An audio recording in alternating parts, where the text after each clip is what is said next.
नमस्कार दोस्तों, स्वागत है आपका आपके YouTube चैनल अपना ऑनलाइन गुरुदेव। दोस्तों, आज की इस वीडियो में मैं बात करने वाला हूं स्टूडेंट स्टडी किट के बारे में। जी हाँ दोस्तों, अगर आप गवर्नमेंट एग्ज़ाम का तैयारी कर रहे हैं जैसे में SSC, CGL, BPSC, UPSC, इस तरह के अगर आप एग्ज़ाम का तैयारी कर रहे हैं तो आप इस योजना का आराम से फ़ायदा उठा सकते हैं। तो दोस्तों, मैं आपको इस वीडियो में बताने वाला हूं कि इस योजना का आवेदन करने के लिए आपकी क्या पात्रता होनी चाहिए, यानी कि एलिजिबिलिटी क्या होनी चाहिए। तो ये सब जानने के लिए इस वीडियो में शुरू से अंत तक बने रहें।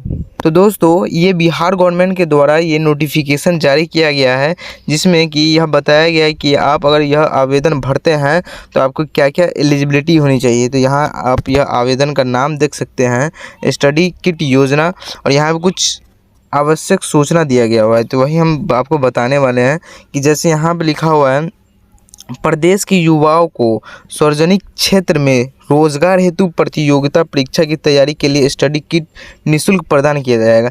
यानी कि अगर आप गवर्नमेंट एग्ज़ाम का तैयारी कर रहे होंगे तो आपको जो है फ्री का वो बुक या स्टडी मटेरियल जितना भी होता है वो आपको दिया जा सकता है। जैसे यहाँ पे हम नीचे आते हैं तो आपको यही एलिजिबिलिटी क्या होनी चाहिए, यानी कि योग्यता क्या होनी चाहिए।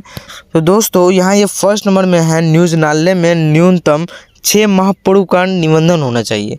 यानी कि दोस्तों, हर एक ज़िले में जो होता है एक DRCC ऑफिस होता है, तो वहाँ पे आपको सबसे पहले जाकर रजिस्ट्रेशन करवाना होगा, तभी आप इसका जो होता है फ़ायदा उठा पाएंगे। तो सबसे पहले ये ऑफलाइन प्रक्रिया होता है, जिसमें आपको जो 6 महीना पहले ही आपको रजिस्ट्रेशन करवाना होगा। उसके बाद 6 महीने के बाद आपको जो है इसका फ़ायदा मिलेगा। देन यहाँ पे सेकेंड नंबर में बिहार राज्य के मूल निवासी हो। यानी कि दोस्तों, अगर आप बिहार राज्य में आते हैं तभी आप इसका फ़ायदा उठा सकते हैं, आप आवेदन कर सकते हैं।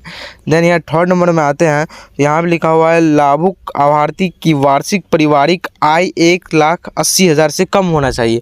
यानी कि अगर आपके जो फैमिली है, परिवार है, अगर उसमें 1,80,000 से ज़्यादा अगर आय है, यानी कि साल का कमाई है, तो आप इसका फ़ायदा नहीं उठा सकते हैं। आपके मिनिमम 1 लाख से कम ही होना चाहिए, तभी आप इसका आवेदन कर सकते हैं। देन यहाँ ये फोर्थ में आते हैं दोस्तों, तो यहाँ भी लिखा हुआ है लाभार्थी द्वारा सरकारी सेवा संबंधित परीक्षा हेतु आवेदन का संक्षेप प्रस्तुत करना होगा। यानी कि दोस्तों, अगर आप मान लीजिए कोई गवर्नमेंट एग्ज़ाम का तैयारी कर रहे हैं, जैसे मैं BPSC, CGL, SSC, अगर आप इस टाइप का अगर एग्ज़ाम का तैयारी कर रहे होंगे तो आप जो आवेदन करेंगे इस एग्ज़ाम के लिए, तो एग्ज़ाम के लिए आप आवेदन करेंगे तो आपके पास एक प्रूफ रहना चाहिए, जो आपको DRCC ऑफिस में ले जाकर आपको वो प्रूफ दिखाना होगा, तभी आप इसका फ़ायदा उठा सकते हैं, आवेदन कर सकते हैं। देन यहाँ ये फिफ्थ नंबर में आते हैं, तो यहाँ पर उम्र संबंधित परीक्षा के मापदंड के अनुरूप, यानी कि अगर मान लीजिए जैसे कि आप जितने भी एग्ज़ाम होते हैं जैसे BPSC, तो इसमें कुछ उम्र सीमा होती है, तो अगर उम्र सीमा में आप आते हैं तभी आप यह आवेदन कर सकते हैं।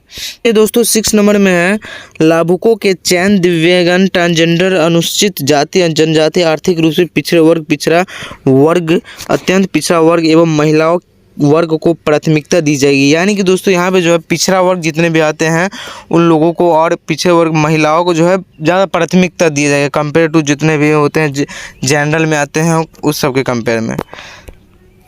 आज की वीडियो में बस इतना ही दोस्तों।